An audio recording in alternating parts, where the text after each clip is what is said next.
punched me in the face, but he used to leave bruises on my arms, hitting me. Still friends. I'd go rob houses. If we intervene, we arrest somebody.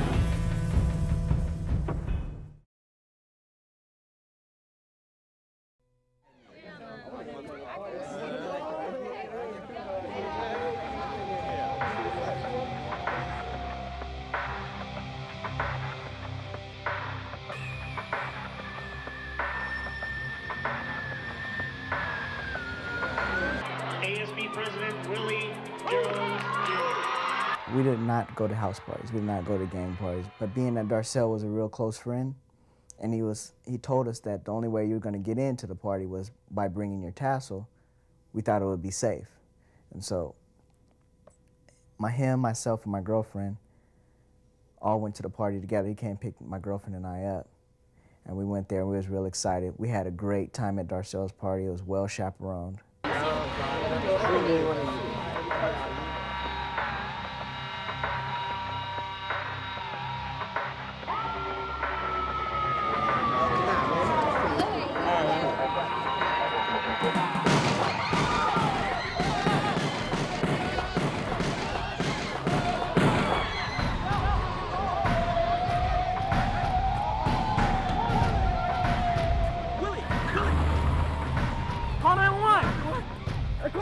Quick, fast! Come on, wake up, Willie! Willie! Wake up! Wake up! Wake up! Come on, man! What happened? There's a shooting, right? Drive-by shooting.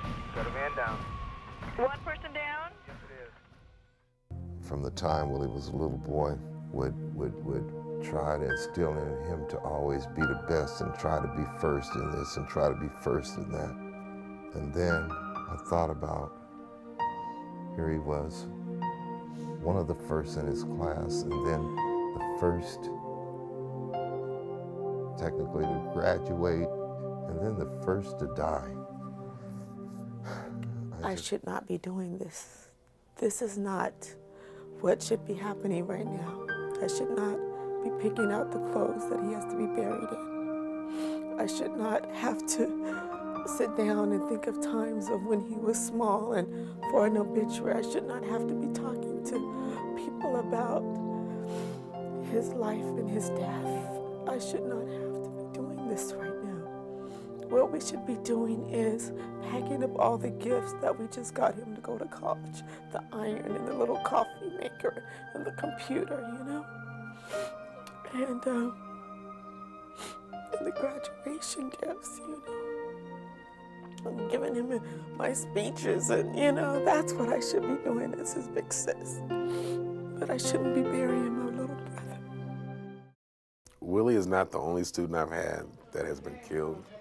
I have students who, just like Willie, were in the wrong place at the wrong time. If it takes somebody like Willie to get everybody's attention, that's shame on us, because it does happen on a yearly basis. The death of Willie Jones made San Diegans wonder what was happening to their city, and they wondered if there were any solutions to gang violence. From the law enforcement perspective, part of the solution can be found in the police department's gang suppression team. I would say that the average person probably doesn't realize how many gang members are in their particular area. I don't think we'll ever get rid of them. I think that's realistic. But I think that there's always the chance of, okay, we got something going on here. This guy's wanted right here. In my hood, we do felonies every day. The amount of crime that we do is amazing. And the amount of victims that fall in our path before we get caught is frightening. He's a documented gang member, and he has fourth waiver status, which means he's subject to search and seizure at any given time. And Meadowbrook and Skyline is the heart of all the bloods hanging out in Skyline. So we know this subject, and we know he's on fourth waiver. Wherever you got dope, you got guns. Wherever you got guns, you got shooters. And 9 out of 10 times, man, the average person gets shot in a drive-by. Don't be the person you shooting at. Okay, there's supposed to be a group of 6 to 7 possible gang members hanging out, possibly one's armed with a gun. Apparently, according to Mom, he's been coming home with ammo, with all kinds of other stuff, and she can't even control him anymore. She says she doesn't even know if he's on probation. Okay, what's your last name? You're on probation? Nope. He did have the red rag hanging from his rear pocket, so that's not a good sign. Depending on the color of the rag, in this case it was a red rag, so it might indicate he's a blood, he's involved in a gang. A lot of times they'll have red shoes as well. In this case he didn't. So all that tells us that maybe he's involved in gangs. My guess is that he is. The thing that makes San Diego so dangerous to just say the average, African-American kid here is that, the gangs here don't flag their colors. You can't just go to Skyline. You're gonna see dudes over there with red. Just like in Lincoln Park, you're gonna see dudes with green. In the hood, you're gonna see dudes with blue. But the real bangers, real Chris like me, I ain't never sad. For real, I ain't really never wore my hair in braids, nothing. I was clean cut with a straight killer. Now, fade you in a minute. If you cross me, bam, you gone. That quick, you wouldn't think nothing else about it. You can't tell dudes from Skyline from the dudes in the military, from dudes at San Diego State. You can't make the distinction. So, in a sense, you start to form out that everybody black and young is a gang member.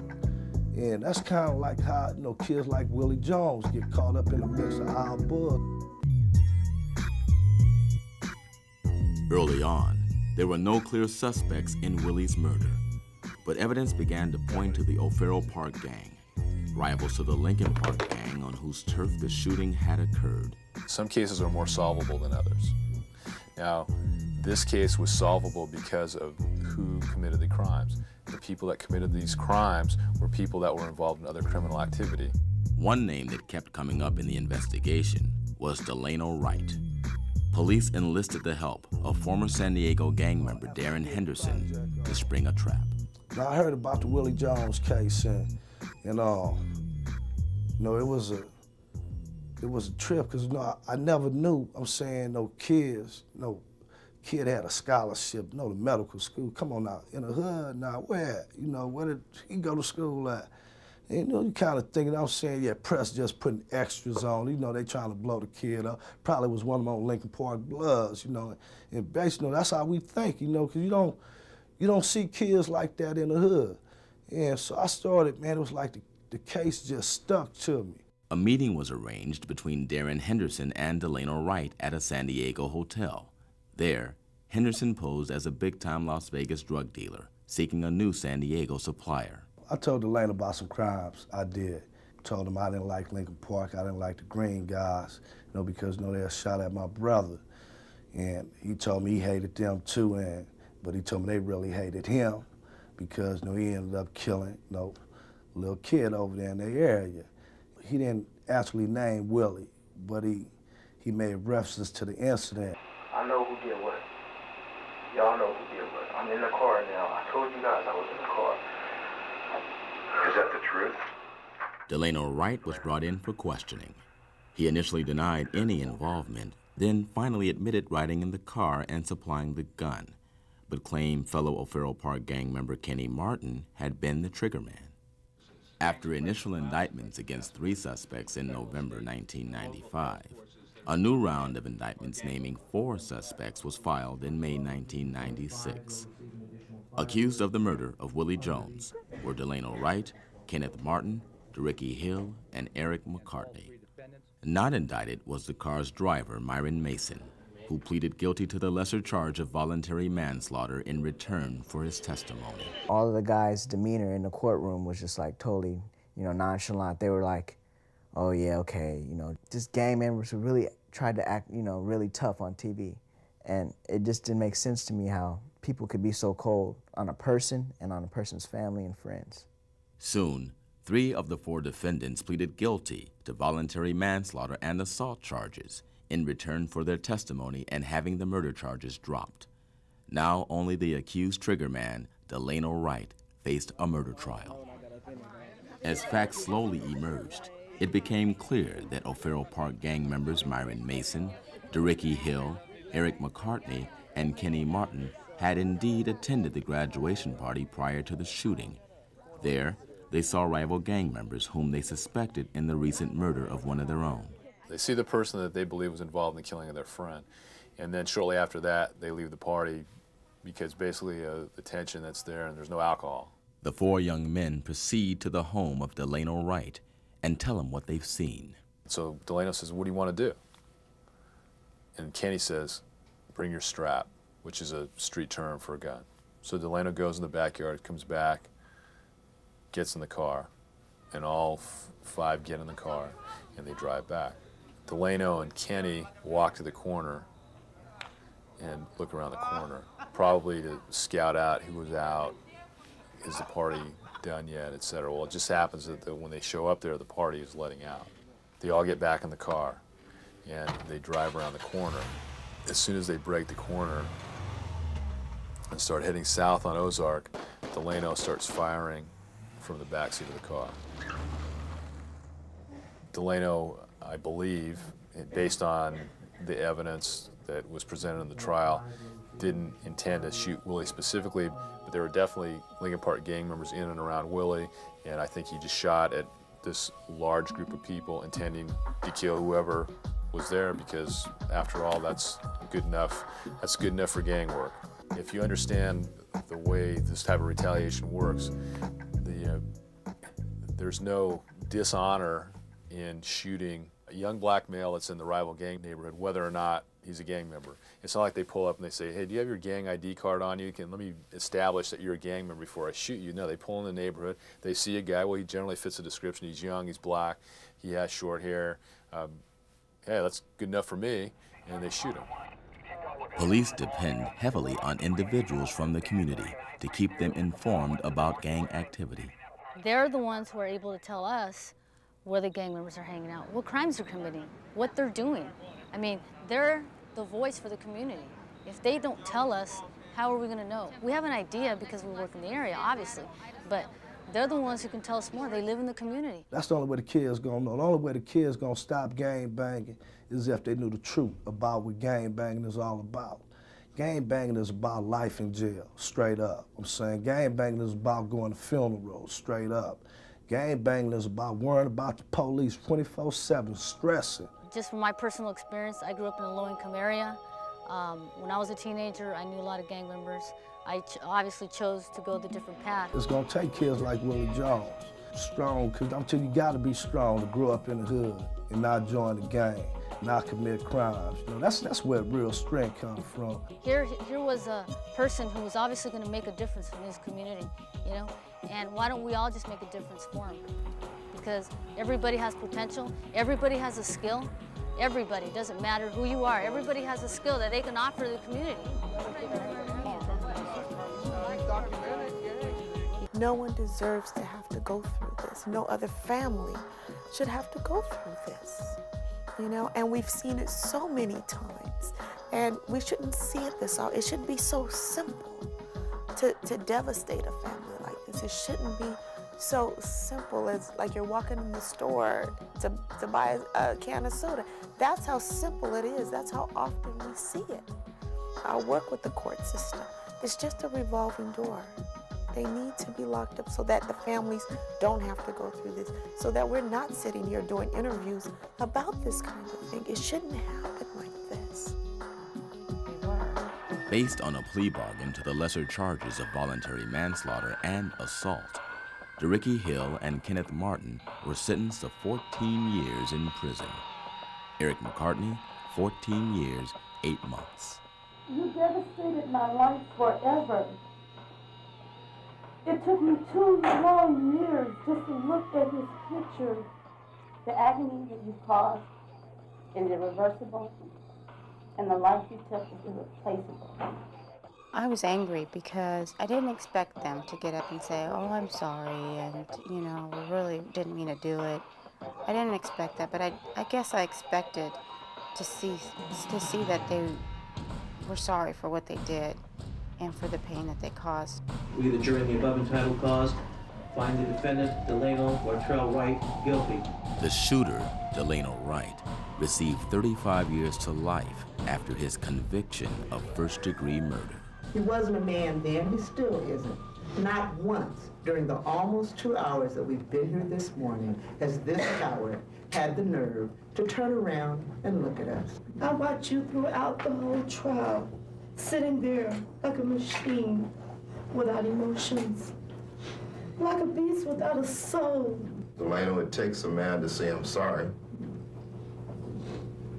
And it takes a fool just to walk away and just let it be. Because of his early cooperation and testimony in the case, the driver of the car, Myron Mason, was sentenced to 7 years in prison. Because of me and others, you had to experience something that no family should have to face, the loss of a loved one to a senseless violence. If I could change everything that has happened, especially the loss of your son, I would in a heartbeat. Willie's death impacted this whole community, state, nation. I think it impacted it because this was one of our best. We oftentimes refer to him on our campus. Kids do, you know, counselors do, and we want kids to try to emulate the values and the character and the drive and the determination. Just recently we had a cheerleader pageant, and one of the young ladies in the pageant, when asked who one of her heroes was Willie. And others chose their parents and chose, you know, other national kind of figures, but she chose Willie Jones because of what he stood for about education and hard work, and she wanted to use him as a role model for her life. He was my ASB president. I always wanted to be a president of something.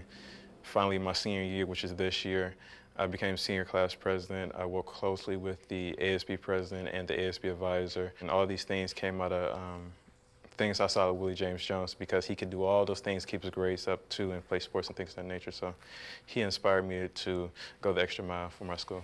After his death, I started thinking about things, and he was like a role model for the community, and so I saw that as something that pushed me to go in the direction that he went in. And today I want to go out there and do something with my life and come back to my community to help those that need help. I heard his mother say one time that he was on loan to us, so we should take a particular example. And as time gone, a particular delight in learning from some of the things that he stood for and that perhaps that he would have been.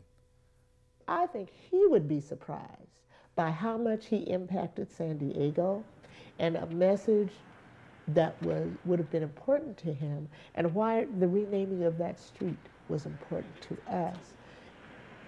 It wasn't about recognition for him, it was about the other children who are left behind.